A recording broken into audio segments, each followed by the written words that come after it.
Hello everyone, welcome back to the channel. हम कर रहे हैं 71वीं बीपीएससी प्रीलिम्स परीक्षा की तैयारी और इस सेशन के माध्यम से हम बिहार स्पेशल को कवर करने की कोशिश कर रहे हैं।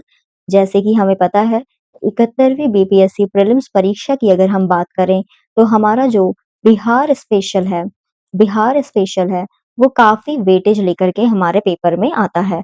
अगर हम हिस्ट्री और भी जो दूसरे सब्जेक्ट्स हैं जैसे पॉलिटी हो गया, हिस्ट्री हो गया, साइंस हो गया, अगर हम उन्हें अलग कर दें, तो हमारा जो बिहार स्पेशल है, उससे आपको काफ़ी सारे क्वेश्चन्स आपको पेपर में देखने को मिल जाते हैं।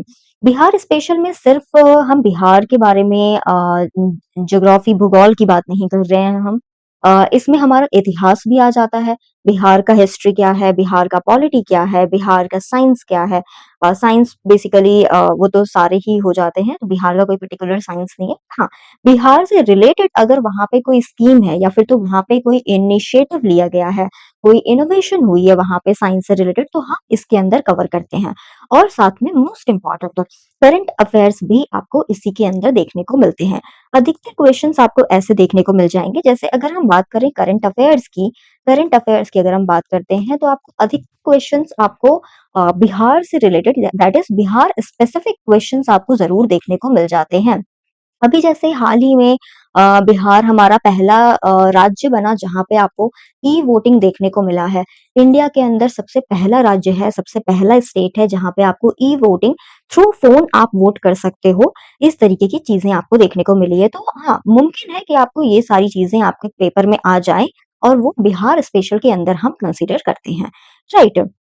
तो ये तो हमारी ओवरऑल बातें हुई। अगर हम सेशन की बात करें तो हमारा सेशन किस तरीके से होने वाला है? सेशन में आपको एमसीक्यू फॉर्मेट में आपको क्वेश्चंस देखने को मिलेंगे। जैसे कि आपकी परीक्षा में होता है, आपके पास एक प्रश्न होता है और उसके 4 ऑप्शंस होते हैं। ठीक वैसे ही आपके पास एक प्रश्न होगा, आपके स्क्रीन पे क्वेश्चन होगा, प्रश्न होगा और उसके 4 ऑप्शंस आपको देखने को मिलेंगे, जिनमें से एक जो ऑप्शन होगा वो आपका करेक्ट आंसर होगा। और बाकी जो 3 ऑप्शंस हैं उनको क्या हम छोड़ देंगे? तो नहीं, वो सही तरीका नहीं है। अगर आप कभी भी कोई प्रैक्टिस सेट यूज़ कर रहे हो, प्रैक्टिस सेट आप लगा रहे हो, मॉक टेस्ट दे रहे हो आप, तो सही तरीका ये नहीं है। ये जो सेशन होगा वो हमारा किस तरीके से होगा, अगर आपने मान लीजिए आपका कोई प्रश्न है, उसमें आपके पास 4 ऑप्शंस हैं, 4 में से मान लीजिए सेकंड वाला आपका सही है, बाकी 3 ऑप्शंस हम डंप नहीं करने वाले हैं।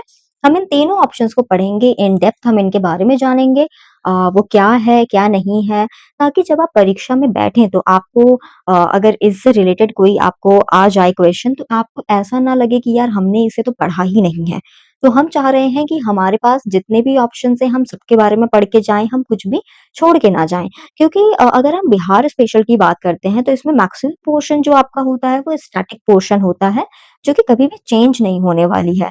और अगर हम किसी स्टेट पीसीएस का पेपर दे रहे हैं, स्टेट का पेपर दे रहे हैं, तो वहाँ पे उस पर्टिकुलर स्टेट के बारे में जानना बहुत ज़रूरी हो जाता है। तो ये तो हमारा तरीका है कि किस तरीके से हमारा सेशन होने वाला है, हम किस तरीके से अपने इस पूरे सेशन को हम आगे बढ़ाएँगे और इस सेशन को आप और फ्रूटफुल और इफेक्टिव कैसे बना सकते हैं, उसका सही तरीका है कि अगर आपके पास आपके स्क्रीन के ऊपर क्वेश्चन आपको देखने को मिल रहा है, तो उस क्वेश्चन को आप देख कर के बस आपने करेक्ट आपने टिक मार दिया, वो तरीका सही नहीं है।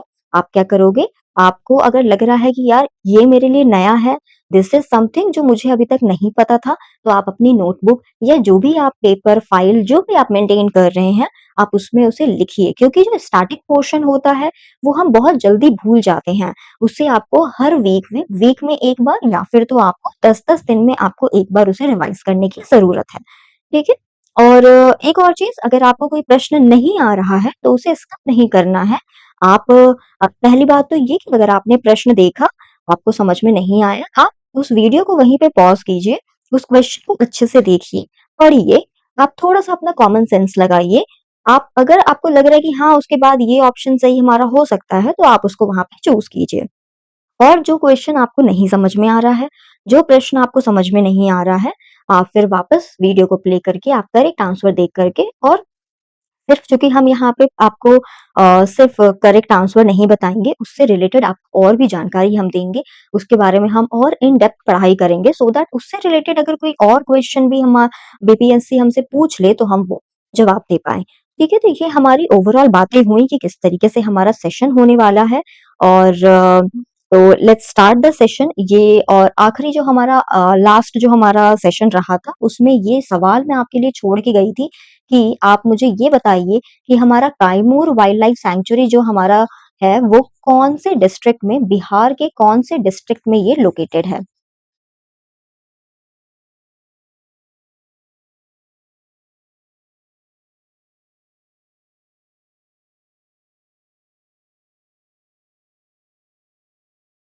तो हमारा सवाल ये है, हमारा जो प्रश्न है वो ये है कि जो हमारा काइमूर वाइल्ड लाइफ सैंक्चुरी है, वो बिहार के कौन से जिले में, कौन से डिस्ट्रिक्ट में लोकेटेड है? आपके पास जो ऑप्शंस हैं वो रोहतास, गया, नालंदा या फिर तो भागलपुर है। इनमें से कौन-सा है, कौन-सा डिस्ट्रिक्ट है जहाँ पे आपको काइमूर वाइल्ड लाइफ सैंक्चुरी आपको देखने को मिलती है? तो इसका करेक्ट आंसर जो है वो हमारा रोहतास हो जाएगा। हमारा जो करेक्ट आंसर है वो रोहतास हो जाएगा। काइमूर वाइल्ड लाइफ सैंक्चुरी जो है वो हमें रोहतास में देखने को मिलती है। ऐसे तो ये जो वाइल्ड लाइफ सैंक्चुरी है ये आपको काइमूर डिस्ट्रिक्ट में देखने को मिलती है। काइमूर डिस्ट्रिक्ट में देखने को मिलती है एंड रोहतास में। इन दोनों ही डिस्ट्रिक्ट से लगती है ये वाइल्ड लाइफ सैंक्चुरी। अगर आपके क्वेश्चन में अगर आपके ऑप्शंस में काइमूर डिस्ट्रिक्ट मेंशन किया है तो आप तो इसे टिक करेंगे और अगर आपके ऑप्शंस में रोहतास डिस्ट्रिक्ट मेंशन है और काइमूर नहीं है तो वहां पे आप रोहतास डिस्ट्रिक्ट को आप टिक मार्क करेंगे, ये आपका करेक्ट आंसर हो जाएगा। और अगर दोनों दिया हुआ है तो उस सिनारियो में आप काइमूर डिस्ट्रिक्ट को ज्यादा प्रेफरेंस देंगे, आप चूज करेंगे ओवर रोहतास डिस्ट्रिक्ट। अगर हम काइमूर वाइल्ड लाइफ सेंचुरी की बात करें तो ये हमारा बिहार में सबसे लार्जेस्ट लार्जेस्ट सैंक्चुरी है। लार्जेस्ट सैंक्चुरी है बिहार में, काइमूर वाइल्ड लाइफ सैंक्चुरी। इसी के साथ ये जो हमारा काइमूर वाइल्ड लाइफ सैंक्चुरी है, ये हमारा विंध्याचल हिल रेंज में आपको देखने को मिलता है। और इसमें एक और चीज आप ऐड कर सकते हैं कि ये जो हमारा काइमूर वाइल्ड लाइफ सैंक्चुरी है, वो हमारा चंद्रप्रभा यूपी के चंद्रप्रभा वाइल्ड लाइफ सैंक्चुरी से कनेक्टेड है। यूपी के चंद्रप्रभा वाइल्ड लाइफ सैंक्चुरी से ये कनेक्टेड है। और ये जो हमारा चंद्रप्रभा वाइल्ड लाइफ सैंक्चुरी है, ये अगेन हमारा जो मध्य प्रदेश है, मध्य प्रदेश में संजय डुबरी टाइगर रिजर्व से कनेक्ट करता है, लिंक करता है पन्ना लैंडस्केप से। जानने के लिए इंपॉर्टेंट है कि चंद्रप्रभा वाइल्ड लाइफ सेंचुरी जो है वो किससे और फर्दर लिंक करता है। सबसे पहले तो हमें पता है काइमूर वाइल्ड लाइफ सेंचुरी जो है वो हमारा यूपी का चंद्रप्रभा वाइल्ड लाइफ सेंचुरी से कनेक्टेड है और Chandraprabha wild life sanctuary linked है हमारे मध्य प्रदेश के संजय डुगरी मध्य प्रदेश के संजय डुगरी टाइगर रिजर्व से, राइट। और अगर हम इस सैंक्चुरी के बारे में बात करें तो स्टैब्लिश्ड इन 1979 1979 में इसे स्टैब्लिश किया गया था और फर्दर इसे 2010 में इसे और एक्सपेंड किया गया, इसमें और चेंजेस किए गए और इसे बढ़ाया गया, राइट। अच्छा, अगर हम कभी भी बिहार स्पेसिफिक क्वेश्चंस देखते हैं तो उसके अंदर हमने लास्ट सेशन में भी मैंने बताया था कि जो हमारे टेम्पल्स होते हैं, मॉन्यूमेंट्स होते हैं, रिवर्स होती है, वाइल्ड लाइफ सैंक्चुरीज वगैरह होते हैं, पार्क्स वगैरह होते हैं, ये हमारे लिए काफी इंपॉर्टेंट हो जाता है। आप इसको छोड़ के नहीं जा सकते हैं। इसे किए बिना तो आप जाने का सोच ही नहीं सकते क्योंकि इन्हें छोड़ने का मतलब है कि आपने फ्री के मार्क्स आपने ड्रॉप कर दिए। तो अगर हम इसी वाइल्ड लाइफ सैंक्चुरी के रिवर्स की बात करें तो उसमें आपको नॉर्थ में उत्तर की तरफ में आपको तमसा रिवर देखने को मिलता है। तमसा रिवर देखने को मिलता है और वहीं पे अगर आप साउथ रिवर की बात करते हैं तो आपको सोन नदी आपको देखने को मिलता है। ऊपर की तरफ दैट इज नॉर्थ डायरेक्शन में आपको तमसा रिवर बहती हुई दिखती है और साउथ में दक्षिण की तरफ में आपको सोन रिवर आपको देखने को मिलेगी। ये आपका होमवर्क होगा कि आप कर्मनासा रिवर के बारे में आप मुझे बताओगे। कर्मनासा रिवर के बारे में आप मुझे बताओगे।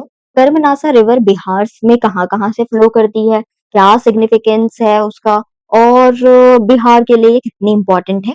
आपको ये बताना है। आप मुझे इसका जवाब कमेंट सेक्शन में दे सकते हैं। आगे हम बढ़ते हैं, जैसे हमें यहाँ पे पता चला कि कायमूर वाइल्ड लाइफ सेंचुरी जो है वो हमारे रोहतास डिस्ट्रिक्ट में है। अगर हम बाकी ये 3 डिस्ट्रिक्ट की अगर हम बात करें, दैट इज़ गया, नालंदा, भागलपुर, तो यहाँ पे क्या-क्या चीज़ें आपको देखने को मिलेंगी? हमने लास्ट सेशन में बात करी थी, डिस्कस करा था कि गया में आपको महाबोधि टेम्पल देखने को मिलता है। महाबोधि टेम्पल आपको वहाँ पे देखने को मिलता है, which is again very important, UNESCO world heritage site का हिस्सा है ये। उसके बाद आपको विष्णुपद टेम्पल आपको इसमें देखने को मिलेगा, विष्णुपद टेम्पल आपको देखने को मिलेगा इसमें। और साथ में एक और चीज़ जो मैंने लास्ट सेशन में मेंशन नहीं करा था, which is new for this session, वो ये है कि आपको गया में मंगला गौरी मंदिर भी आपको यहाँ पे देखने को मिलता है। गया की अगर हम बात करें तो आपको मंगला गौरी टेम्पल आपको यहाँ पे देखने को मिलता है, जो कि 18 महाशक्ति पीठ में से एक मंदिर आपको गया में देखने को मिल रहा है। तो ये तो हुई हमारी बात सारी गया की, कि गया में आपको ये मेजर 3 चीज़ें आपको देखने को मिलती है, जो कि आपको बहुत बार आपके पेपर में आपसे पूछा गया है। अच्छा, इसी के साथ ना हमारा जो प्रीवियस ईयर पेपर हो गया, दैट इज़ 70th हो गया, 69th हो गया, 68th हो गया, 67th हो गया, ऐसे करके हम लास्ट 10 टू 20 इयर्स के प्रीवियस ईयर क्वेश्चंस हम पूरा अभी हम डिस्कस करेंगे आगे आने वाले कुछ दिन में। आप स्टे ट्यून्ड रहना, सो दैट आप उसको जॉइन कर सको उस डिस्कशन को।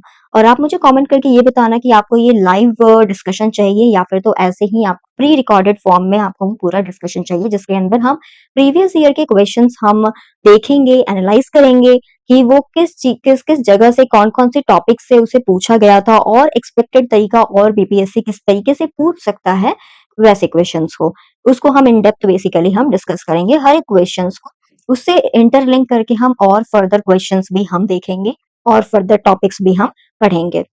अच्छा, वापस से हम अपने क्वेश्चन के ऊपर आ जाते हैं कि हमने रोहतास देख लिया, हमने गया देख लिया, अब हमारी बारी आती है नालंदा की।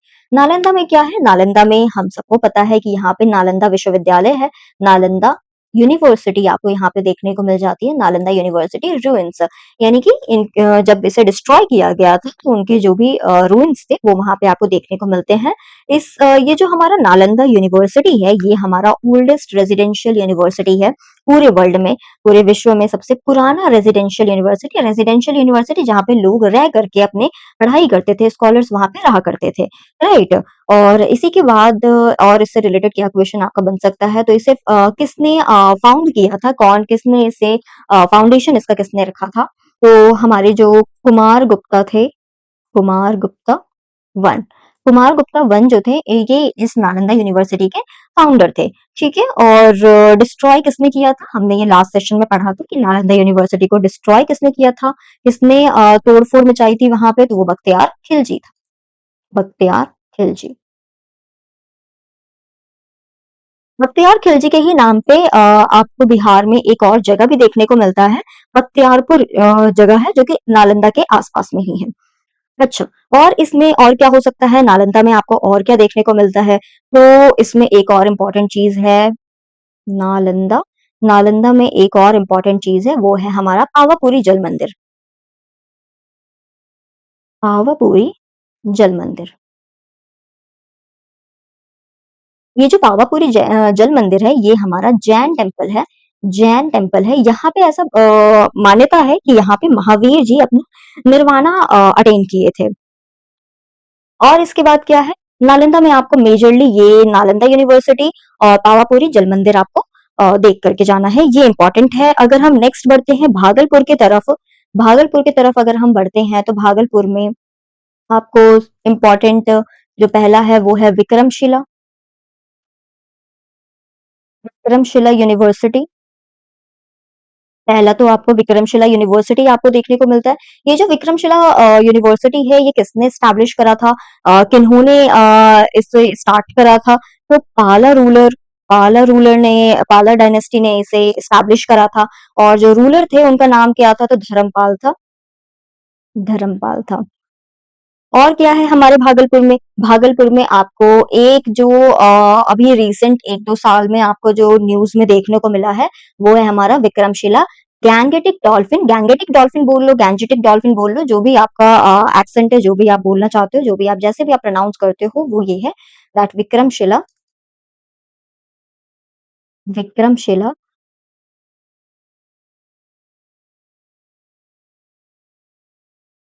Gangetic dolphin century. Vikramshila Gangetic dolphin sanctuary. ये इंडिया का पहला और ओनली डॉल्फिन सैंक्चुरी है। इकलौता डॉल्फिन सैंक्चुरी है ये, जो कि गंगा रिवर के पास है। गंगा रिवर भी और दूसरा ये डॉल्फिन सैंक्चुरी भी। और इसके साथ और क्या हो सकता है? भागलपुर में एक तो हमारे पास है विक्रमशिला यूनिवर्सिटी, जो कि पाला रूलर ने एस्टैब्लिश करा था, धर्मपाल ने। और विक्रमशिला गैंगेटिक डॉल्फिन सैंक्चुरी है। और साथ में और क्या है भागलपुर में और हमारा मंदार हिल भी है। भागलपुर में हमारा एक मंदार हिल भी है, जो कि हमारा भागलपुर के पास में जो बांका है, वहां पे आपको मंदार हिल देखने को मिलता है, जो कि माइथोलॉजिकली समुद्र मंथन से ऐसा कहा जाता है कि वो समुद्र मंथन से लिंक्ड है। तो हमने क्या क्या पढ़ लिया कि काइमूर वाइल्ड लाइफ सेंचुरी जो है वो हमारा काइमूर डिस्ट्रिक्ट में है और रोहतास डिस्ट्रिक्ट में है। और अगर हम गया की बात करें अच्छा, गया से पहले और काइमूर वाइल्ड लाइफ सेंचुरी की अगर हम बात करते हैं, तो ये हमारे पूरे बिहार में सबसे बड़ा सेंचुरी है, लार्जेस्ट सेंचुरी है बिहार का। और 1979 में इसका एस्टैब्लिशमेंट हुआ था और 2010 में इसे और एक्सटेंड किया गया था। अगर हम रिवर की बात करते हैं तो नॉर्थ में, दैट इज उत्तर में, हमको तमसा रिवर देखने को मिलती है और साउथ में, दक्षिण में हमें सोन रिवर हमें बहती हुई दिखती है। ये जो हमारा वाइल्ड लाइफ सेंचुरी है, ये कनेक्ट होता है चंद्रप्रभा वाइल्ड लाइफ सेंचुरी से, जो कि यूपी में है। और ये जो चंद्रप्रभा वाइल्ड लाइफ सेंचुरी है, ये फर्दर फिर मध्य प्रदेश के संजय डोगरी टाइगर रिजर्व और पन्ना लैंडस्केप से जाकर के लिंक्ड हो जाता है, कनेक्ट हो जाता है। ठीक है, और इसके अलावा और तो हमें काइमूर वाइल्ड लाइफ सेंचुरी के बारे में कुछ पढ़ने की जरूरत नहीं है। आपका होमवर्क ये था है कि आपको कर्मनासा के बारे में बताना है कि कर्मनासा नदी बिहार में क्या फ्लो है कर्मनासा नदी का। और अगर हम आगे और ऑप्शंस की बात करें तो गया है हमारे पास, गया डिस्ट्रिक्ट। तो गया डिस्ट्रिक्ट में हमें महाबोधि टेम्पल देखने को मिलता है, जो कि again UNESCO world heritage site का हिस्सा है। और विष्णु का टेम्पल है वहां पे। और गया में हमें मंगला देवी, मंगला गौरी टेम्पल हमको देखने को मिलती है, जो कि महाशक्ति पीठ का हिस्सा है। नेक्स्ट हम नालंदा के ऊपर आते हैं, तो नालंदा में नालंदा विश्वविद्यालय हमें देखने को मिलेगा। नालंदा विश्वविद्यालय कुमारगुप्त वन ने स्टैब्लिश करा था और इसे डिस्ट्रॉय किया था बख्तियार खिलजी ने। और बख्तियार खिलजी के ही नाम पे आपको बख्तियारपुर देखने को मिलता है बिहार में। और क्या है नालंदा में? नालंदा में हमें एक पावापुरी जल मंदिर भी देखने को मिलती है, जो कि जैन टेम्पल है। और ऐसा कहा जाता है कि वहां पे महावीर जो थे, उन्होंने अपना निर्वाण अटेंड किया था। राइट। और अगर हम भागलपुर की तरफ हम मूव करें, तो भागलपुर में हमें सबसे पहले तो विक्रमशिला यूनिवर्सिटी। अच्छा, बिहार में ना दो मेजर यूनिवर्सिटीज हैं, दो बहुत ही इंपॉर्टेंट यूनिवर्सिटीज है, जिसको आपको पढ़ना ही पढ़ना है, नालंदा यूनिवर्सिटी और विक्रमशिला यूनिवर्सिटी। ठीक है, और नालंदा यूनिवर्सिटी अभी हाल ही में न्यूज में भी रहा था, को एक बार उसे करंट अफेयर्स में आपको कवर करने की आवश्यकता है। अच्छा, वापस से हम आते हैं अपने टॉपिक के ऊपर। तो भागलपुर में हमें विक्रमशिला यूनिवर्सिटी देखने को मिलती है, जिसका एस्टैब्लिशमेंट हमारे पाला रूलर ने किया था। पाला रूलर में भी अगर हम पर्टिकुलरली रूलर का नाम लें तो धर्मपाल ने किया था। और और क्या मिलता है हमें? विक्रमशिला गैंगेटिक डॉल्फिन सेंचुरी मिलता है, इंडिया का इकलौता डॉल्फिन सेंचुरी है ये। नेक्स्ट क्वेश्चन की तरफ हम मूव करते हैं। नेक्स्ट जो आपके पास क्वेश्चन है, जो आपका नेक्स्ट क्वेश्चन है वो है, which of the following river does not originate in Bihar? Bihar में कौन सी नदी ओरिजिनेट नहीं होती है? आपके ऑप्शन है गंडक, कोसी, सोन या पुनपुन। ये क्वेश्चन में थोड़ा सा गड़बड़ है, कि इनमें से कोई भी नदी जो है वो बिहार में ओरिजिनेट नहीं होती है। लेकिन अगर हम सोन की बात करें, सोन रिवर की हम बात करें, तो देखो इनमें से जितनी भी गंडक हो गई, कोसी हो गई या पुनपुन हो गई, ये ओरिजिनेट कहीं और से होती है और सेकेंडली ये फ्लो करके बिहार में एंटर करती है। लेकिन एकमात्र सोन ही ऐसी रिवर है जो कि ओरिजिनेट होने के एक दो स्टेट क्रॉस करने के बाद बिहार में एंटर करती है। तो अगर हम सोन की बात करते हैं, तो सोन हमारी अमरकंटक से अमरकंटक से मध्य प्रदेश के अमरकंटक से ये ओरिजिनेट होती है। फिर ये यूपी में बह करके जाती है, यूपी के बाद ये झारखंड में आती है और फिर झारखंड के बाद ये बिहार एंटर कर जाती है। आप देख रहे हो ये पूरा रूट इसका कैसा है। पहला तो आपका ये ओरिजिनेशन यहाँ से हुआ, फर्स्ट स्टेट, सेकेंड स्टेट और फिर third state, that is Bihar में एंटर करती है। वहीं अगर हम गंडक की बात करें, तो गंडक जो हमारी नदी है वो हमारे नेपाल से ओरिजिनेट होती है और नेपाल से ओरिजिनेट होकर के ये बिहार में आती है। सेकंड ही हमारा जो स्टेट है वो बिहार में है। और अगर हम कोसी की बात करते हैं, तो कोसी भी हमारे नेपाल नेपाल में हिमालय से ओरिजिनेट होती है और फिर बिहार में एंटर हो जाती है। ये भी वही सेम सिनेरियो है। और अगर हम पुनपुन की बात करें तो लास्ट ही सेशन में मैंने बताया था, पुनपुन काफ़ी माइनर सी छोटी-सी नदी है, सिर्फ झारखंड से ओरिजिनेट होती है और बिहार में आकर के एंटर करती है ये। और फिर उसके बाद पुनपुन नदी कहाँ पे? तो फतुहा पटना में फतुहा है, फतुहा में आकर के वो पुनपुन नदी गंगा से मिल जाती है। तो अगर हम ओरिजिनेशन की बात करें तो पुनपुन झारखंड के पलामू डिस्ट्रिक्ट से ओरिजिनेट होती है और फिर बिहार में एंटर कर जाती है। तो इसका भी सेकंड जो इसका स्टेट है वो बिहार ही है। एकमात्र सोन ही है जो कि काफ़ी दूर से आती है, दैट इज़ एमपी, फिर यूपी के बाद झारखंड और फिर झारखंड के बाद बिहार। तो बेसिकली ये क्वेश्चन आपका ऑड वन आउट का क्वेश्चन था कि आप मुझे बताइए इनमें से कौन-सा सबसे अलग है। तो हमारी जो सोन नदी है वो थोड़ी-सी डिफरेंट है। कैसे? तो सोन नदी हमारे यूपी और झारखंड को क्रॉस करके बिहार में एंटर करती है और बाकी जितनी भी रिवर है दैट इज गंडक, कोसी, पुनपुन, ये तीनों ही नदियां हमारे ओरिजिनेशन के जस्ट बाद बिहार में एंटर कर जाती हैं। नेक्स्ट क्वेश्चन है हमारे पास। नेक्स्ट क्वेश्चन है, सबसे आसान क्वेश्चन है ये, सबसे आसान क्वेश्चन है। जैसे मैंने बताया था सोरो ऑफ बिहार सबसे आसान क्वेश्चन है। अगर आप बिहार बीपीएससी की तैयारी कर रहे हैं तो आपको सोरो ऑफ बिहार के बारे में पता होना चाहिए, आपको कोसी के बारे में पता होना चाहिए। ठीक वैसे ही अगर आप बीपीएससी की तैयारी कर रहे हैं तो आपको सिटीज और उनके निकनेम्स पता होने चाहिए। वो बहुत ही वैसे तो चांसेस नहीं होते हैं, लेकिन हाँ, इन केस अगर ये आपके करंट अफेयर्स का पार्ट बन जाते हैं तो ये वहां पे आपके वन लाइनर के फॉर्म में ये आपके लिए क्वेश्चन इंपॉर्टेंट हो जाते हैं और साथ में आप इससे आराम से मार्क्स उठा सकते हो।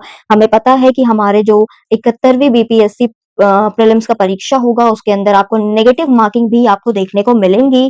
तो उस नजरिए से आपका एक भी क्वेश्चन गलत करना भारी पड़ सकता है। तो आपका जो सवाल है वो ये है कि which city is known as silk city of Bihar. Bihar का कौन सा सिटी है जिसे हम सिल्क सिटी ऑफ बिहार कहते हैं? आपके पास ऑप्शंस है दरभंगा, भागलपुर, पूर्णिया, मुंगेर। तो ये जो सिल्क सिटी ऑफ बिहार है, ये हमारा हम इस भागलपुर को कहते हैं, भागलपुर को हम सिल्क सिटी ऑफ बिहार के नाम से जानते हैं। सिल्क सिटी ऑफ बिहार के नाम से जानते हैं। अगर हम दरभंगा की बात करते हैं, दरभंगा की बात करते हैं तो ये हमारा कल्चरल कैपिटल है, कल्चरल कैपिटल ऑफ बिहार है। और साथ में जो हमारा दरभंगा है, इसे हम सिटी ऑफ पैलेसेस भी कहते हैं, लेकिन आप वैसे आप याद कर ही लो इसे भी, city of palaces. Cultural capital of Bihar और सिटी ऑफ पैलेसेस। अगर हम पूर्णिया की बात करें तो पूर्णिया हमारा मिनी दार्जिलिंग है बिहार का, मिनी दार्जिलिंग है बिहार का। क्यों? इसका एक तो इसके लोकेशन की वजह से और दूसरा इसके मौसम की वजह से पूर्णिया को हम मिनी दार्जिलिंग कहते हैं। और अगर हम मुंगेर की बात करें, मुंगेर की हम बात करें तो ये हमारा योगा सिटी है, योगा सिटी ऑफ बिहार है। Yoga city of Bihar. इसी के साथ और भी कुछ चीजें हैं जैसे कि गया की आप बात करते हो तो ये हमारा स्पिरिचुअल सिटी है, स्पिरिचुअल सिटी है। और अगर आप पटना की बात करते हो तो पटना को हम पाटलिपुत्र के नाम से जानते हैं। मुजफ्फरपुर अपने लीची के लिए फेमस है तो हम इसे लैंड ऑफ लीचीज कहते हैं। अच्छा, इसी के साथ ना जीआई टैग्स भी आप जरूर देख करके जाना, बहुत इंपॉर्टेंट है जीआई टैग्स। बिहार में कौन कौन सी चीजें हैं, किनको किनको जीआई टैग्स मिले हुए हैं। और चूंकि अभी ये जीआई टैग्स एनिवर्सरी अपना कंप्लीट किया है तो उस पॉइंट ऑफ व्यू से भी आपके पेपर के लिए ये इंपॉर्टेंट हो जाता है। तो हम इसके लिए भी एक अलग सेशन लेकर के आएंगे जिसके अंदर हम बिहार के सारे जीआई टैग्स और 2025-2024 में इन्हीं चीजों को एक नया जीआई टैग उनको मिला है, हम वो भी उसके अंदर डिस्कस करेंगे। राइट। अच्छा, वैशाली की अगर हम बात करें तो वैशाली को हम बर्थ प्लेस ऑफ डेमोक्रेसी कहते हैं और सासाराम, सासाराम को हम टॉम्ब सिटी कहते हैं, टॉम्ब या फिर तो टूम्ब सिटी जो भी आप बोलते हो। सासाराम में ही शेर शाह सूरी का टूम्ब आपको देखने को मिलता है।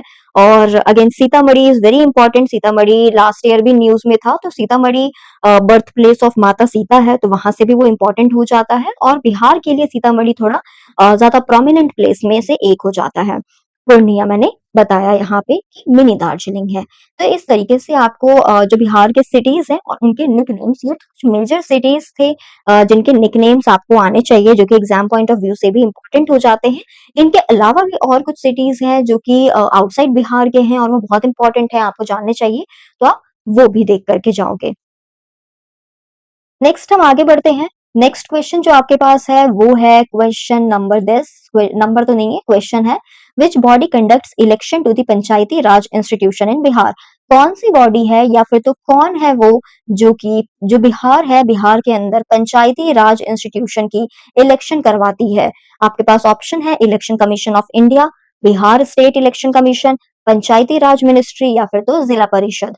ये 4 ऑप्शंस आपके पास हैं, आपको बताना है इनमें से कौन है जो कि बिहार में पंचायती राज इंस्टीट्यूशंस के इलेक्शंस करवाती है।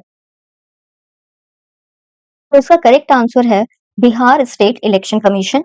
बिहार स्टेट इलेक्शन कमीशन ही है जो कि बिहार में जितने भी पंचायती राज इंस्टीट्यूशंस हैं उनकी इलेक्शन करवाती है, ना कि election commission of India. Mostly जो लोग हैं, मोस्टली जो एस्पिरेंट्स हैं वो इन्हीं दोनों में कंफ्यूज हो जाते हैं कि ईसीआई है या फिर तो स्टेट इलेक्शन कमीशन है। तो स्टेट इलेक्शन कमीशन रिस्पॉन्सिबल होती है अपने स्टेट के पंचायती राज इंस्टीट्यूशंस में इलेक्शन करवाने के लिए। राइट। तो जितने भी हमारे लोकल सेल्फ गवर्नमेंट बॉडीज हैं जैसे पंचायती राज इंस्टीट्यूशंस वगैरह हैं, उसका इलेक्शन कौन करवाती है? तो स्टेट इलेक्शन कमीशन करवाती है। और इलेक्शन कमीशन ऑफ इंडिया क्या करवाती है? तो फिर किस चीज के लिए ये रिस्पॉन्सिबल होती है? ये हमारे जितने भी पार्लियामेंट है, पार्लियामेंट एंड स्टेट लेजिस्लेचर, इनके इलेक्शंस के लिए रिस्पॉन्सिबल होती है ECI, that is election commission of India. और हम बाकी इन दोनों की अगर हम बात करें, पंचायती राज मिनिस्ट्री और जिला परिषद की अगर हम बात करें, पंचायती राज मिनिस्ट्री जो होती है ये हमारे पॉलिसी मेकिंग का काम करती है। पॉलिसी एंड एडमिनिस्ट्रेशन रिलेटेड जितने भी डिस्कशंस होते हैं, जितने भी काम होते हैं, उसके ऊपर ये काम करती है, ना कि इलेक्शन करवाती है। और अगर हम जिला परिषद की बात करें, तो जिला परिषद जो होती है ये पंचायती राज सिस्टम का, पीआर सिस्टम का हिस्सा होती है ये, ना कि एक इलेक्शन कंडक्टिंग अथॉरिटी होती है। तो जिला परिषद का काम होता है, जिला परिषद इनके अंदर आता है, पंचायती राज इंस्टीट्यूशंस के अंदर आता है। अभी हम इसके ऊपर और अच्छे से डिस्कस करेंगे कि क्या है आखिर में ये जिला परिषद होता क्या है। अच्छा, इसी के बाद अगर हम पंचायती राज बिहार की, पर्टिकुलरली हम बिहार की बात करें कि बिहार में पंचायती राज का क्या सीन था, तो ये जो पंचायती राज एक्ट है, वो बिहार में 2006 में लाया गया था बिहार के अंदर। जब झारखंड बिहार से अलग हो चुका था, तब बिहार को एक अलग पंचायती राज डिपार्टमेंट बनाने की आवश्यकता पड़ी थी और फाइनली 2007 में इसे वो लेकर के भी आ गए थे। अगर हम पंचायती राज की बात करें तो ये 3 टियर सिस्टम होता है, रूरल लोकल सेल्फ गवर्नमेंट का, जिसके अंदर गांव के लिए इसमें सारी काम की जाती है। और बेसिकली डिसेंट्रलाइज किया गया था, जितने भी गवर्नेंस है उनको डिसेंट्रलाइज करने की बात हुई थी कि भाई जब पावर एक जगह पे होती है, सेंट्रलाइज्ड होती है, तो गांव गांव तक, that is grass root level तक वो काम करना पॉसिबल नहीं होता है। तो उन्होंने डिसेंट्रलाइज करने का निर्णय लिया था। बेसिकली ये ग्रास रूट लेवल पे डेमोक्रेसी लाने के लिए पंचायती राज सिस्टम को लाया गया था। अगर हम पंचायती राज इंस्टीट्यूशंस या फिर तो पंचायती राज हमारा जो इंडिया के अंदर आया था, अगर हम उसके कॉन्स्टिट्यूशनल स्टेटस की बात करें तो ये हम लेकर के आए थे 73rd कॉन्स्टिट्यूशनल अमेंडमेंट एक्ट के अकॉर्डिंग हम लेकर के आए थे। और ये कब आया था? तो 1992 में ये एक्ट हम लेकर के आए थे। और फाइनली फाइनली हम 24 अप्रैल 1993 को हमने इसे हमने लागू कर दिया था अपने देश में, अपने इंडिया में। और 1993 में हम लेकर के आए और 24 अप्रैल जो है ये इम्पोर्टेंट है, इम्पोर्टेंट डेज एंड इवेंट्स के तौर पे ये काफी इम्पोर्टेंट हो जाता है, क्योंकि 24 अप्रैल को ही हम क्या मनाते हैं? तो नेशनल नेशनल पंचायती राज डे मनाया जाता है। कल के सेशन में हमने देखा था कि हम 22 मार्च को बिहार दिवस मनाते हैं और आज के सेशन में हम देख रहे हैं कि 24 अप्रैल को हम हर साल नेशनल पंचायती राज डे हम मनाते हैं। ठीक है। और इसके अलावा अगर हम पंचायती राज सिस्टम की बात करें, पीआर सिस्टम की बात करें अगर हम, तो ये जो हमारा पूरा स्ट्रक्चर है ये पूरे 3 लेवल के ऊपर है, 3 लेवल में है। अगर आप इस तरीके से डायग्राम बनाते हो तो ये जो लेवल है ये हमारा ग्राम पंचायत है, ग्राम पंचायत है। ग्राम पंचायत जो होता है वो हमारा विलेज लेवल होता है। और ये जो हेड होते हैं ग्राम पंचायत, इस वाले लेवल के जो हेड होते हैं इसे हम सरपंच या फिर तो हमारे मुखिया कहते हैं। सरपंच या फिर तो मुखिया, किसी किसी राज्यों में आपको सरपंच देखने को मिलते हैं, किसी किसी राज्यों में आपको मुखिया देखने को मिल जाते हैं। उसके बाद अगर हम सेकंड लेवल की बात करें, यहाँ की बात करें, तो ये हमारा पंचायत समिति है। पंचायत समिति है ये, पंचायत समिति या फिर तो आपका जो ब्लॉक समिति है ये भी। ब्लॉक समिति। जैसे हमने ये देखा कि ये विलेज लेवल है, ये हमारा इंटरमीडिएट लेवल है, इंटरमीडिएट लेवल है ये हमारा। ये जो है ये बेसिकली ग्राम ग्राम और जिला के बीच में कोऑर्डिनेशन का काम करता है, इन दोनों के बीच में कम्युनिकेट करने का ये काम करता है। और अगर सबसे टॉप लेवल की बात करें, ये जो सबसे हाईएस्ट लेवल है इसे हम जिला परिषद कहते हैं, जिला परिषद कहते हैं। और ये जो जिला परिषद है, नाम से पता चल रहा है, जिला दैट इज डिस्ट्रिक्ट, ये डिस्ट्रिक्ट लेवल का काम होता है इसके ऊपर, इनके पास इतने डिस्ट्रिक्ट लेवल के राइट्स होते हैं। और ये जो हमारा पंचायती राज सिस्टम है, इसके अंदर ये हाईएस्ट टीयर है, सबसे ऊंचा हाईएस्ट टीयर हमारा जिला परिषद है। ठीक है। और इनके जो हेड होते हैं, इनको हम अध्यक्ष या फिर तो प्रेसिडेंट कहते हैं, प्रेसिडेंट या फिर तो हिंदी में आप जिसे अध्यक्ष कहते हो वो है। तो ये तो हमारी पूरी पीआर सिस्टम की बात हुई, पंचायती राज इंस्टीट्यूशन, पंचायती राज सिस्टम के बारे में पूरा मैंने बताया कि सबसे जो नीचे that is grass root level है, जो कि सबसे नीचे का लेवल है वो हमारा ग्राम पंचायत है। और विलेज लेवल होता है वो, उनके जो हेड होते हैं उनको हम सरपंच या फिर तो मुखिया कहते हैं। और अगर हम ऊपर की तरफ थोड़ा सा आते हैं, दैट इज इंटरमीडिएट लेवल पे आते हैं, तो वहां पे पंचायत समिति आपको देखने को मिल जाती है, या फिर तो ब्लॉक समिति आपको देखने को मिल जाती है। ये ब्लॉक लेवल का काम होता है इनका। और ये इनका काम और क्या है कि ग्राम दैट इज विलेज और जिला, इन दोनों के बीच में ये कोऑर्डिनेशन बना करके रखते हैं। और सबसे टॉप होता है पीआर सिस्टम में, सबसे हाईएस्ट ईयर जो होता है वो हमारा जिला परिषद होता है, दैट इज डिस्ट्रिक्ट लेवल होता है। और इनके जो हेड होते हैं, इनके जो सबसे टॉप लेवल के लोग होते हैं, उनको हम प्रेसिडेंट या फिर तो अध्यक्ष कहते हैं। ये हमारी पूरी बात हुई। और पीआर सिस्टम में अगर हम इलेक्शन की बात करते हैं, इलेक्शन की हम बात करते हैं, तो हर 5 साल में यहाँ पे इलेक्शन आपको देखने को मिल जाता है। और कॉन्स्टिट्यूशन के हिसाब से, जैसे कि अगर हमने 73rd कॉन्स्टिट्यूशनल अमेंडमेंट की बात की थी, तो यहाँ पे रिजर्वेशन दिया गया है, और एस सी एस टी और वेमेन को रिजर्वेशन दिया गया है 33%। 33% का रिजर्वेशन आपको यहाँ पे देखने को मिलता है। और हमने अभी ऊपर क्वेश्चन में देखा कि इसे जो हमारा इलेक्शन होता है वो कौन करवाते हैं, बिहार स्टेट इलेक्शन कमीशन करवाती है, यानी कि जो जिस भी राज्य की आप बात कर रहे हो वहां के स्टेट इलेक्शन कमीशन करवाएगी। इसी में आप और ऐड करोगे इंपॉर्टेंट कमिटी कि जहां पे भी आपकी पंचायती राज की बात होती है, पंचायती राज सिस्टम की बात होती है, वहां पे ना ये जो बलवंत राय कमेटी है वो इम्पोर्टेंट हो जाता है। बलवंत राय कमेटी हेड किए थे, बलवंत राय हेड किए थे, और उन्होंने ही रेकमेंड किया था ये 3 टीयर पंचायती राज सिस्टम के को रेकमेंड किया था। इसके बाद और भी कमिटीज बैठी, कुछ ने 2 टीयर पंचायती राज सिस्टम रेकमेंड किया, कुछ ने अगेन 3 टीयर पंचायती राज सिस्टम रेकमेंड किया था। फाइनली जाकर के हमने 1992 में इसे एक्सेप्ट किया, और फिर फाइनली 1992 में हम जाकर के यहाँ पे पंचायती राज हम लेकर के आते। अच्छा, बलवंत राय कमेटी जो थी, जब इन्होंने रेकमेंड किया था तो उस टाइम पीरियड पे कौन सा ईयर था, तो 1957 में इन्होंने पंचायती राज सिस्टम को रेकमेंड किया था। और 1992 आते आते तक में हमने यहाँ पे इसे एक्सेप्ट किया था।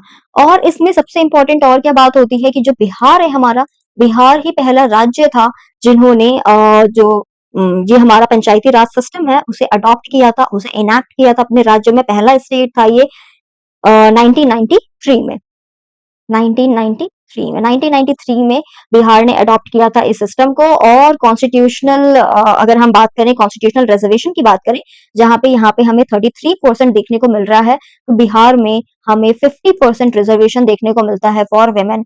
बिहार में औरतों के लिए 50% सीट को रिजर्व कर दिया गया था पंचायती राज सिस्टम के अंदर में। अच्छा, इसमें एक और चीज है जो कि काफी इंपॉर्टेंट हो जाती है, वो है राजस्थान। राजस्थान पहला स्टेट था जिसने पंचायती राज सिस्टम इंडिया में सबसे पहले अडॉप्ट किया था। अभी कंफ्यूज हो जाओगे, अभी जस्ट मैंने बताया कि Bihar was the first state जो कि पंचायती राज सिस्टम उन्होंने अडॉप्ट किया था। एक्चुअली जब ये कॉन्स्टिट्यूशनल अमेंडमेंट आया था, 73rd कॉन्स्टिट्यूशनल अमेंडमेंट आया था 1992 के अंदर में, तो उसके बाद जिस स्टेट ने इसे अडॉप्ट किया था, इस एक्ट को, इस पूरे सिस्टम को, तो वो तो बिहार थी। लेकिन अगर हम राजस्थान की बात करें, तो राजस्थान में 1959 1959 में इन्होंने अडॉप्ट कर लिया था। जस्ट बलवंत राय कमेटी ने रेकमेंड करा और 2 साल के बाद ही इन्होंने अडॉप्ट कर लिया। तो ये जो अडॉप्शन हुई थी, ये based on Balwant Rai committee का रिकमेंडेशन पे इन्होंने अडॉप्ट किया था, ना कि हमारे जो अमेंडमेंट एक्ट्स आए थे उसके बाद। तो ये जो एक्ट आया उससे पहले ही उन्होंने पंचायती राज सिस्टम को अडॉप्ट किया था, इनैक्ट किया था। और राजस्थान में भी नागौर डिस्ट्रिक्ट है, वहां पे इसे पूरा स्टैब्लिश किया गया था, इनैक्ट किया गया था। और इनॉग्रेशन की अगर हम बात करें तो पंडित जवाहरलाल नेहरू तब के प्राइम मिनिस्टर, उन्होंने इसका इनॉग्रेशन किया था। पहले तो राजस्थान है, फिर उसके बाद अगर आप सेकंड स्टेट बोलते हो कि कौन है, तो राजस्थान के बाद आंध्र प्रदेश है। आंध्र प्रदेश सेकंड स्टेट है जहां पे आपको म्यूनिसिपल पंचायती राज सिस्टम आपको वहां पे अडॉप्ट होते हुए दिखा था। और अगर हम कॉन्स्टिट्यूशनल अमेंडमेंट की बात करते हैं, 1992 की बात करते हैं, 92 के बाद आपका 1993 में आपका बिहार ने अडॉप्ट कर लिया।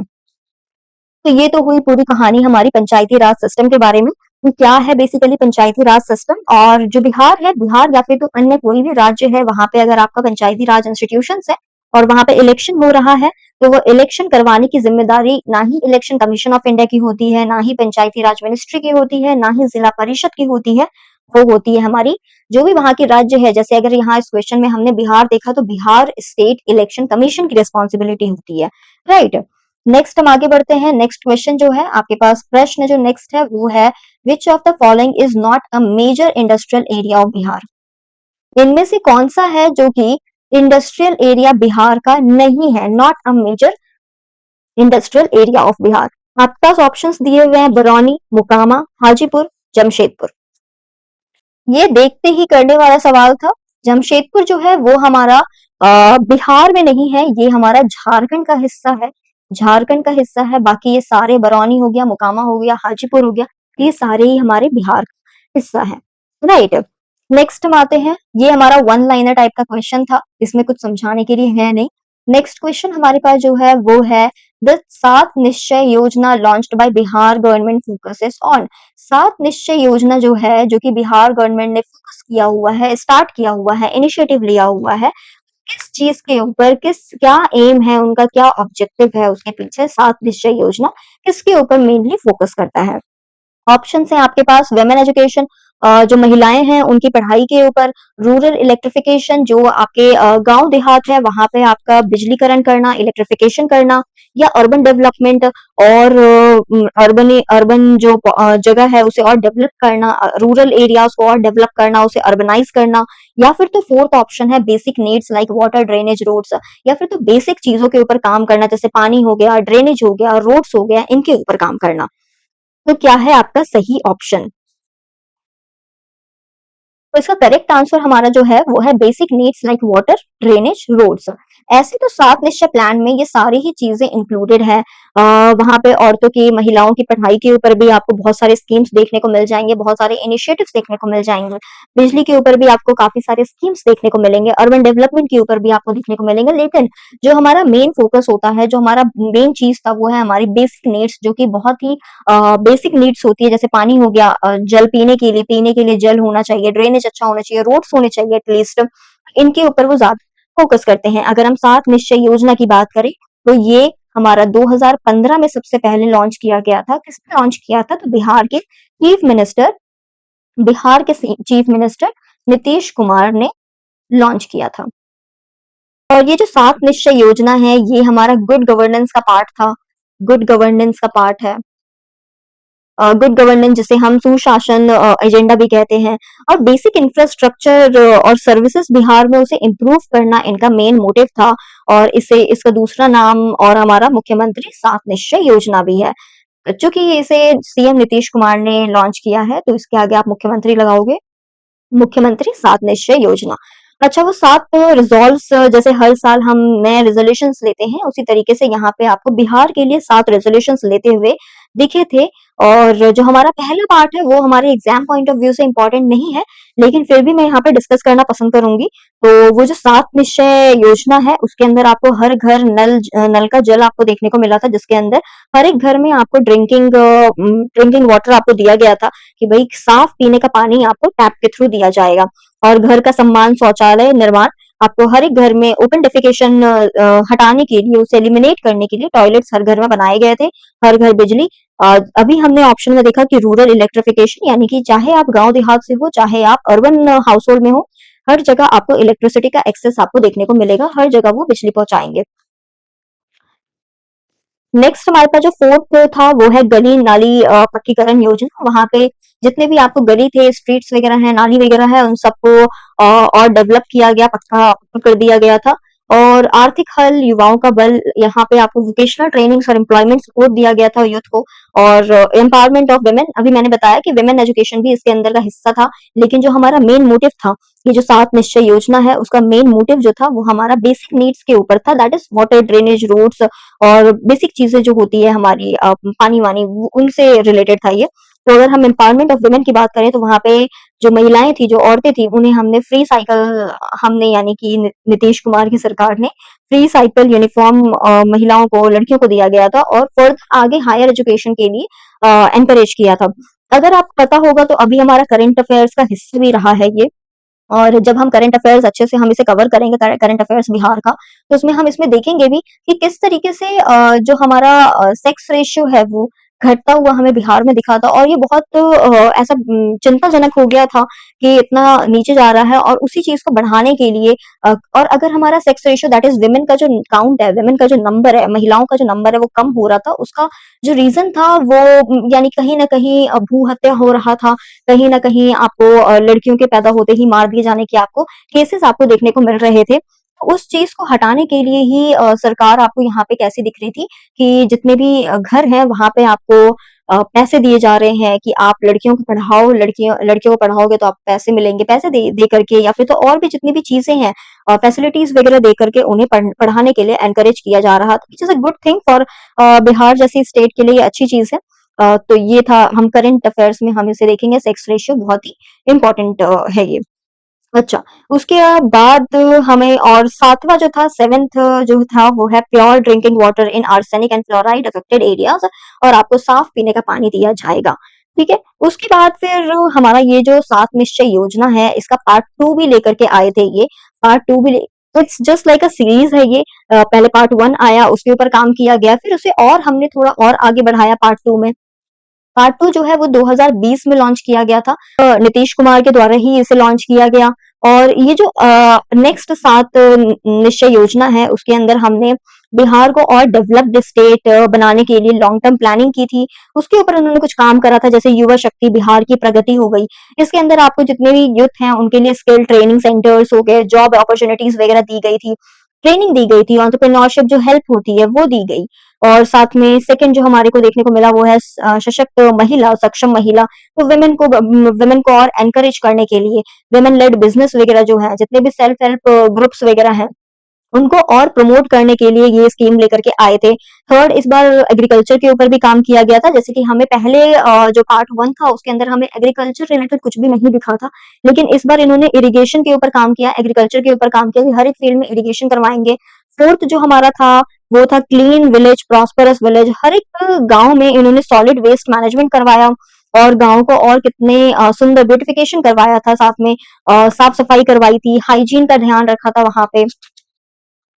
फिफ्थ जो है हमारा वो है क्लीन सिटी डेवलप्ड सिटी। शहरों को साफ किया गया, उसे और डेवलप बनाया गया। सिक्स्थ वन इज रोड के ऊपर काम किया गया, बेटर कनेक्टिविटी के लिए काफी सारे रोड्स और हाईवेज बनाए गए थे। Seventh one is accessible health care for all, और हर किसी के लिए हेल्थ केयर फैसिलिटीज प्रोवाइड की गई थी। तो ये तो पूरे पूरे के पूरे 7 निश्चय योजना के बारे में हमने डिस्कस किया। आप चाहो तो करंट अफेयर्स का ये पार्ट बन सकता है, जिसके अंदर आपको इससे रिलेटेड आपको और अच्छा, हाँ, और भी इम्पोर्टेंट जो गवर्नमेंट लेड स्कीम्स वगैरह है, पॉलिसीज वगैरह है, वो काफी इंपॉर्टेंट हो जाते हैं पेपर के लिए, बीपीएससी खास करके स्टेट पीसीएस जैसे पेपर के लिए। तो आप उसे करके जाइएगा जरूर, उसे छोड़ना नहीं है। अच्छा, नेक्स्ट हम क्वेश्चन के ऊपर आते हैं। नेक्स्ट क्वेश्चन हमारे पास है, who is the governor of Bihar. Question आपके पास है, बिहार के गवर्नर कौन है। आपके पास ऑप्शंस हैं, फागू चौहान, राजेंद्र अर्लेकर, सत्यपाल मलिक या फिर रमेश बैस। इनमें से कोई भी बिहार के गवर्नर, प्रेजेंट गवर्नर की अगर आप बात करते हैं तो इनमें से कोई भी बिहार के गवर्नर नहीं है। पहले हाँ राजेंद्र अर्लेकर थे, लेकिन अब ये नहीं है। अब जो हमारे गवर्नर हैं वो हैं आरिफ मोहम्मद खान। मोहम्मद खान, हमने ये लास्ट सेशन में भी करा था। कल के सेशन में भी हमने इसे देखा था कि गवर्नर ऑफ बिहार कौन। बेसिक जो चीजें हैं आपको वो पढ़ के जानी है। आपको पता होना चाहिए कि चीफ मिनिस्टर कौन है, गवर्नर कौन है, फिर यहाँ पे आपके ऑपोजिशन में और कौन कौन सी चीजें हैं, क्या क्या गवर्नमेंट लेड स्कीम्स क्या क्या है, पॉलिसीज क्या क्या है, और इंपॉर्टेंट ऑफिशियल्स कौन कौन से, जैसे फर्स्ट सीएम सीएम वगैरह कौन थे, इन सब के ऊपर। नेक्स्ट क्वेश्चन, नेक्स्ट क्वेश्चन है हमारे पास, नेक्स्ट क्वेश्चन है हमारे पास, the fifth edition of Bihar Diwas was recently celebrated in which international city. जो हमारा फिफ्थ एडिशन था बिहार दिवस का, वो हमारे कौन से इंटरनेशनल सिटी में सेलिब्रेट किया गया था? ये 2024 की बात हो रही है, 2024 की बात हो रही है ये, और 2024 अभी तो रेलेवेंट नहीं है, लेकिन मैं आपको बताती हूँ 2024 के लिए हमारा जो था न्यूयॉर्क में इसे सेलिब्रेट किया गया था। न्यूयॉर्क में हमने बिहार दिवस मनाया था। और बिहार दिवस मनाते कब है? 22 मार्च, हर साल 22 मार्च को हम बिहार दिवस मनाते हैं। आपको कमेंट में बताना है कि 2025 का बिहार दिवस कौन से इंटरनेशनल सिटी में सेलिब्रेट किया गया था। अगर एक से ज्यादा है तो कौन कौन से शहर में सेलिब्रेट किया गया था, और अगर एक ही है तो आप मुझे बताएंगे कि वो एक शहर कौन सा है।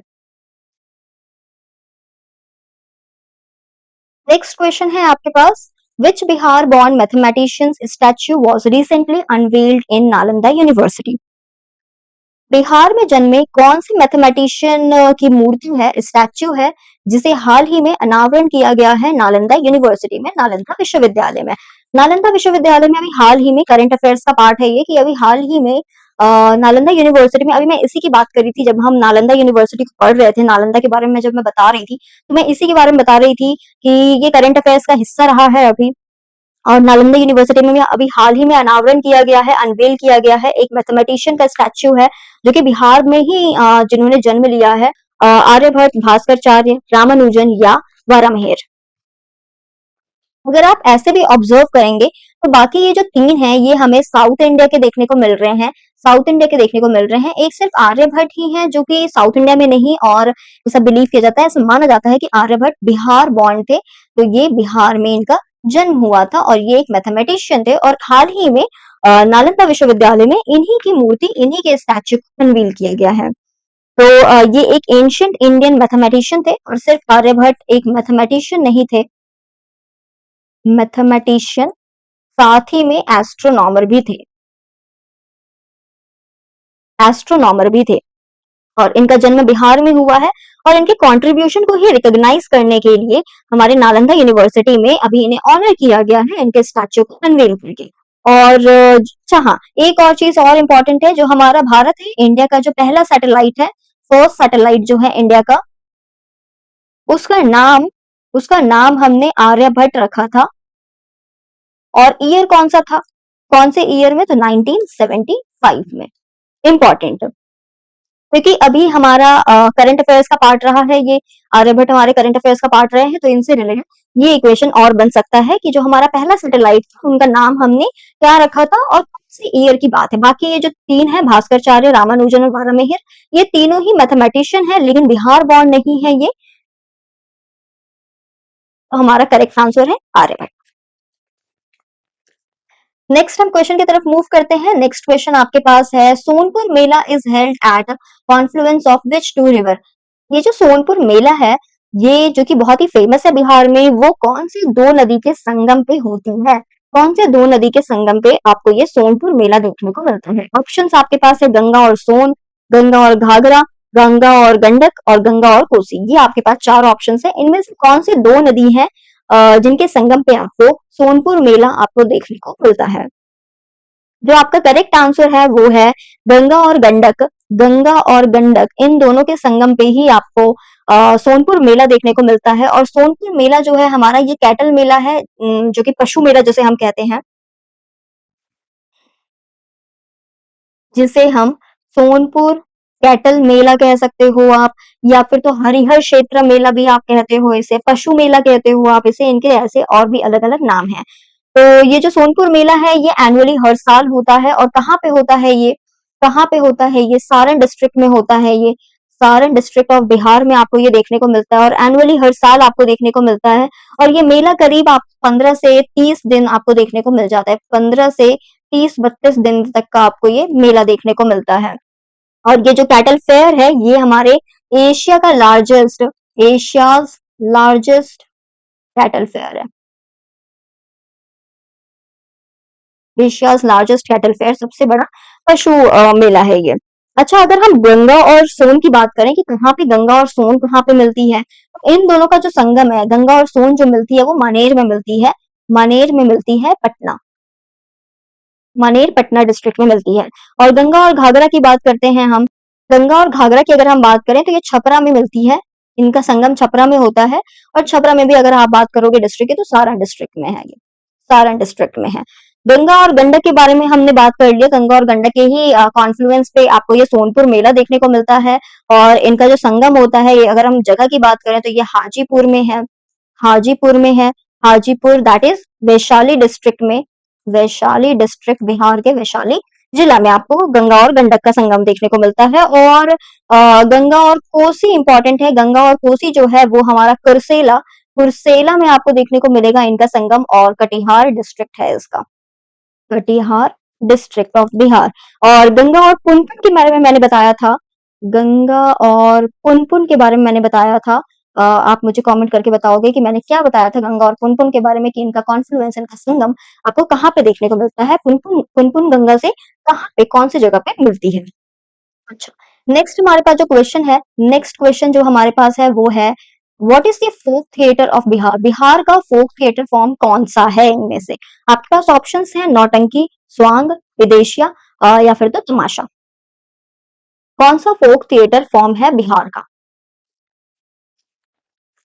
वैसे तो ये चारों ही, ऐसे तो ये चारों ही फोक थिएटर फॉर्म है, लेकिन ये सारे बिहार के नहीं है। इसका करेक्ट आंसर जो है वो है विदेशिया।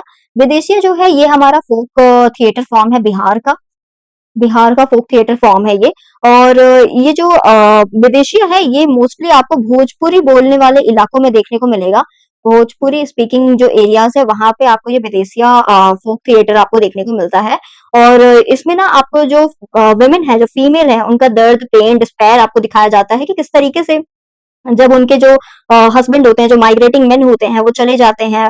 बेसिकली जो लेबरर्स होते हैं उसमें वो दिखाया गया है कि वो जब अपने गांव को या फिर तो अपने एरिया को छोड़ करके किस तरीके से दूसरे शहर, पर्टिकुलरली कोलकाता की बात होती है यहाँ पे, कि जब वो कोलकाता चले जाते हैं कमाने के लिए, तो उसमें एक जो महिला होती है, उनकी जो वाइफ होती है, उनका जो दर्द होता है वो इस थिएटर के माध्यम से दिखाया जाता है। This is a basic form of विदेशिया। इसके आगे और भी अब और इवॉल्व हुआ है, और भी चीजें आई हैं उस, बट ये हमारा बेसिक चीजें थी कि विदेशिया कहाँ से शुरू हुआ था।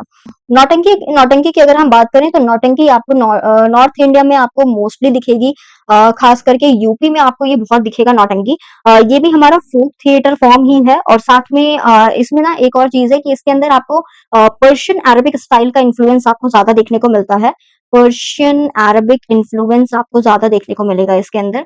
और साथ ही में आपको ये जो फॉर्म है इसके अंदर आपको रोमांटिक साइड्स भी आपको देखने को मिलते हैं, जैसे कि लैला मजनू वगैरह हो गए, इसका सबसे अच्छा एग्जाम्पल है। लैला मजनू वगैरह हो गया, वो भी इसी का पार्ट है। और साथ में आपको इसके अंदर राजा हरिश्चंद्र, राजा हरिश्चंद्र जैसी चीजें भी आपको इसके अंदर देखने को मिल सकती हैं। नेक्स्ट अगर हम स्वांग की बात करते हैं तो स्वांग जो है ये बेसिकली ना ओरल और नैरेटिव, जिसके अंदर आपको बोल के बताया जाता है, बोल के परफॉर्म किया जाता है, और उस तरीके की चीजें हैं। और ये इंडिया में आपको अलग अलग पार्ट्स में, वेरियस पार्ट्स में आपको देखने को मिलते हैं, अलग अलग जगह पे आपको स्वांग देखने को मिल जाएगा। और मोस्टली ये सोशल मैसेज को डिलीवर करने के लिए होता है। ऐसे तो जितने भी ये फोक थिएटर है, जितने भी ये हैं, वो सारे ही सोशल मैसेज को देने के लिए ही यूज किया जाता है। लेकिन स्वांग में चूंकि बोल के करते हैं, यहाँ पे नैरेटिव होता है, ओरल ओरल होता है, बोल बोल के है जो दिखाया जाता है ये फॉर्म, तो आपको इसमें सोशल मैसेज मोस्टली दिए जाते हैं। अच्छा, नेक्स्ट अगर हम तमाशा की बात करते हैं तो तमाशा भी थिएटर फॉर्म ही है, फोक थिएटर फॉर्म ही है। लेकिन जो तमाशा है वो हमारा महाराष्ट्र का है, महाराष्ट्र का है। महाराष्ट्र में जिसके अंदर आपको सिंगिंग, डांसिंग दोनों देखने को मिल जाती है। तो ये तो हमारी पूरी फोक थिएटर फॉर्म की बात हुई थी, और इसका करेक्ट आंसर था हमारा विदेशिया, विदेशिया में जहाँ स्पेशली भोजपुरी बोलने वाले इलाकों में होता है। नेक्स्ट क्वेश्चन है हमारे पास, which dance form is famous in the Mithila region of Bihar.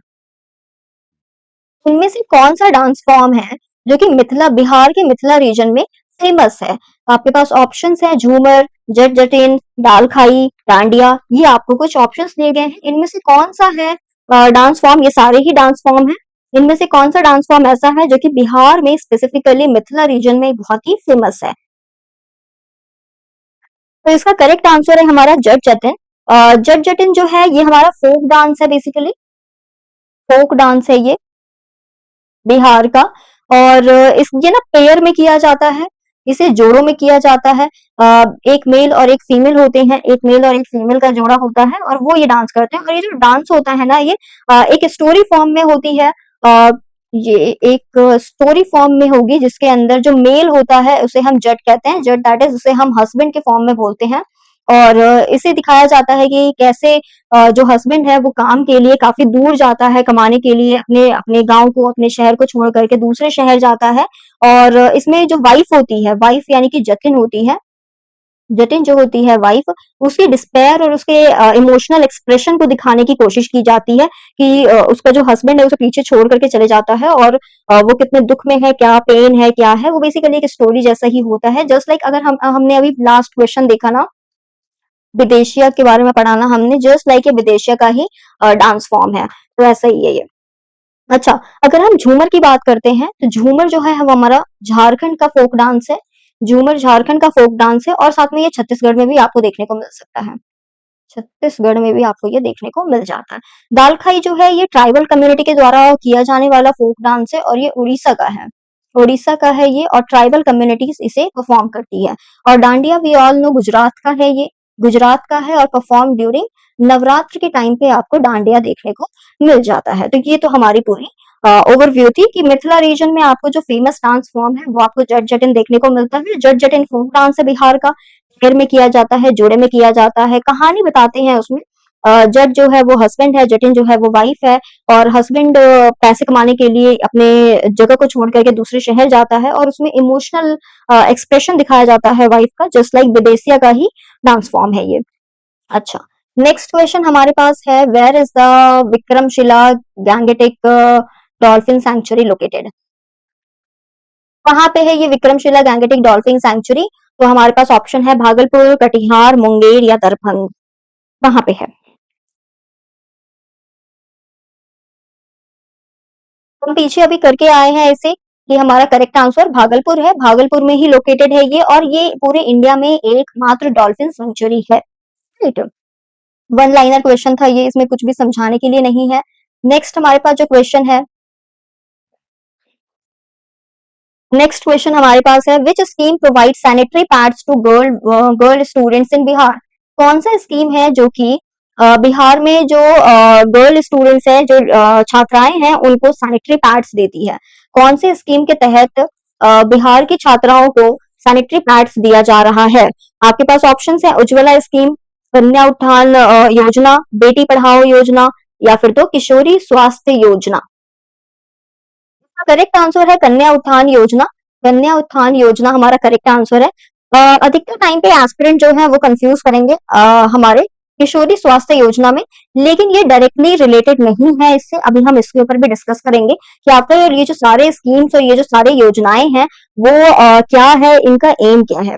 तो सबसे पहले तो हम करते हैं कन्या उत्थान योजना क्या है इसके बारे में जानते हैं। तो इसके अंदर आपको जितने भी छात्राएं हैं जो टीन स्टूडेंट्स वगैरह हैं उनको फ्री सैनिटरी नैपकिन्स दिए जाएंगे, फ्री सैनिटरी पैड्स या फिर तो नैपकिन्स ये आपको दिए जा रहे हैं। ये एक फ्लैगशिप स्कीम है, बिहार गवर्नमेंट लेकर के आई है, बिहार सरकार लेकर के आई है और इसी के तहत फीमेल एजुकेशन जो है उसे और प्रमोट किया गया है और साथ में एम्पावर करने की कोशिश की गई है औरतों को, महिलाओं को वहां पे।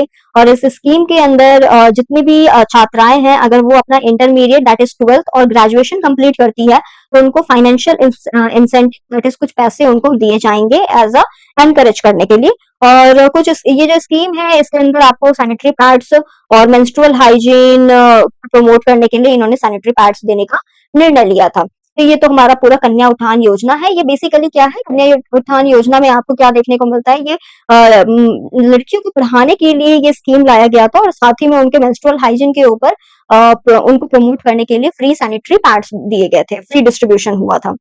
अगर हम उज्ज्वला स्कीम की बात करें तो ये हमारा जो उज्ज्वला स्कीम है ये सेंट्रल गवर्नमेंट स्कीम है, सेंट्रल गवर्नमेंट स्कीम है ये। और इसके अंदर जितनी भी वुमेन है, बीपीएल फैमिली, जितने भी बिलो पॉवर्टी लाइन वाली जितनी भी महिलाएं हैं उनको फ्री एलपीजी सिलेंडर दी गई थी और दिए भी जाते हैं उज्ज्वला स्कीम के अंदर। राइट, और बेटी पढ़ाओ योजना जो है ये नाम से ही पता चल रहा है कि ये एजुकेशन को प्रमोटिंग एजुकेशन है ये। प्रमोटिंग एजुकेशन, जो महिलाएं हैं उनके एजुकेशन को प्रमोट करने के लिए है ये। और लास्ट वाला जो है वो है किशोरी स्वास्थ्य योजना। ये जो है ये एडोलेसेंस हेल्थ के ऊपर है, ये बेसिकली स्वास्थ्य ये हेल्थ के ऊपर फोकस करता है, ये नॉट पर्टिकुलरली मेंस्ट्रुअल हेल्थ के ऊपर ये फोकस नहीं करता है। सैनिटरी पैड डिस्ट्रीब्यूशन इसका हिस्सा है, लेकिन ये डायरेक्ट ऑब्जेक्टिव नहीं है, ये मेनली नहीं लाया गया था पैड डिस्ट्रीब्यूशन के लिए। जो पैड डिस्ट्रीब्यूशन का हिस्सा है वो कन्या उत्थान योजना का ही है, इसका नहीं है। तो इसका करेक्ट आंसर हमारा कन्या उत्थान योजना है, जिसके अंदर आपको फाइनेंशियल एड भी दिए जा रहे हैं, फाइनेंशियल इंसेंटिव भी दिए जा रहे हैं, और साथ में जो छात्राएं हैं उनको फ्री सैनिटरी पैड्स भी दिए जा रहे हैं। अच्छा, इसी से रिलेटेड अभी हाल ही में न्यूज में रहा था कि बिहार में हमारे बिहार में फ्री सैनिटरी पैड्स दिए जाएंगे किनके द्वारा? तो कांग्रेस के तरफ से, दैट इज राहुल गांधी के द्वारा ये किया जाएगा। आप मुझे कमेंट करके बताएंगे कि आपको ये न्यूज पता थी या नहीं पता थी। अच्छा, नेक्स्ट क्वेश्चन की तरफ हम मूव करते हैं। नेक्स्ट क्वेश्चन हमारे पास है, नेक्स्ट क्वेश्चन हमारे पास है उस्ताद, ये डी होगा, उस्ताद Bismillah Khan born in Bihar was a maestro of which instrument? जो उस्ताद बिस्मिल्लाह खान है जो कि बिहार में ही जन्मे हैं, वो कौन से इंस्ट्रूमेंट के लिए जाने जाते हैं, कौन से इंस्ट्रूमेंट में उन्होंने महारत हासिल की हुई है? तो आपके पास जो ऑप्शंस हैं वो है तबला, फ्लूट, शहनाई या फिर सितार। जो उस्ताद बिस्मिल्लाह खान है जिन्होंने बिहार में जन्म लिया है, वो कौन से इंस्ट्रूमेंट में मैस्ट्रो हैं? आपके पास ऑप्शंस तबला, फ्लूट, शहनाई या सितार। तो हमारा जो करेक्ट आंसर है वो है शहनाई। ये जो इमेज है ये हमारा, सॉरी, ये जो हमारा इमेज है ये हमारा शहनाई का है। तो जो हमारे उस्ताद बिस्मिल्लाह खान है वो शहनाई के लिए जाने जाते हैं, उनके लिए फेमस है। आप मुझे कमेंट में बताओगे, आपका काम है, शहनाई को इंग्लिश में क्या कहते हैं, आप मुझे बताओगे।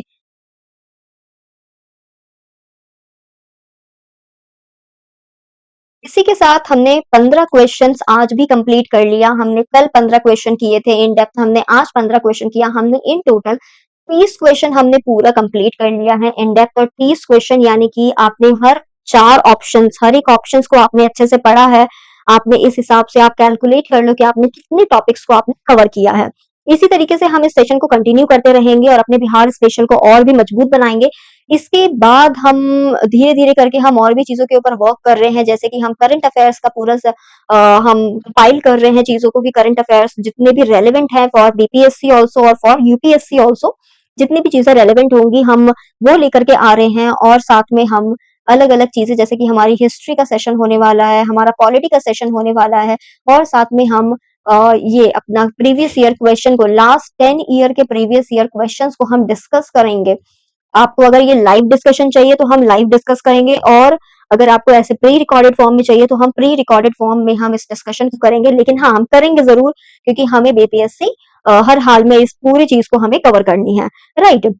इसी के अलावा और आपको हर मंडे आपको 8 बजे वीकली सरकारी जॉब बुलेटिन आपको इस चैनल के ऊपर देखने को मिल जाती है, जहां पे आपको हर हफ्ते आपको जितने भी सरकारी जॉब की वैकेंसीज आ रही हैं, आप किसमें फॉर्म भर सकते हो, मैं वो लेकर के आ रही हूँ। लेकिन ध्यान रहे, बाकी चैनल के ऊपर आपको 10th 12th का भी देखने को मिल जाता है, 10th 12th के स्टूडेंट्स के लिए भी आपको जॉब्स दिए जाते हैं। लेकिन इस चैनल के ऊपर आपको सिर्फ ग्रेजुएशन रिलेटेड, ग्रेजुएशन या फिर तो पीजी रिलेटेड ही आपको सिर्फ जॉब वैकेंसीज और उनसे रिलेटेड आपको एग्जाम फॉर्म्स आपको देखने को मिल जाएंगे।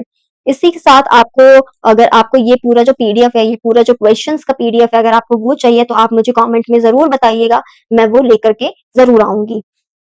तो आज के लिए तो इतना ही। मिलते हैं नए सेशन में नए सवालों के साथ और नए डिस्कशन के साथ, नई जानकारी के साथ, और अपने नॉलेज को, अपने इंफॉर्मेशन को और अच्छे से हम बढ़ाएंगे, और एग्जाम के लिए हम अपने आप को बेस्ट प्रिपेयर करके जाएंगे।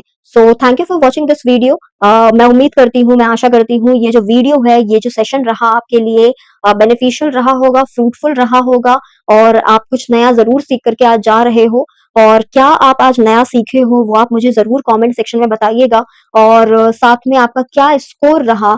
हमने आज 15 क्वेश्चन किया, 15 में से आपके कितने सही हुए और कितने गलत हुए, और जो गलत हुए आप उसमें क्या नया आप ऐड ऑन किए हो, आपने अपने नॉलेज में क्या ऐड किया है, आपको जरूर बताइएगा। So thank you for watching this video. मिलते हैं नेक्स्ट सेशन में। Thank you.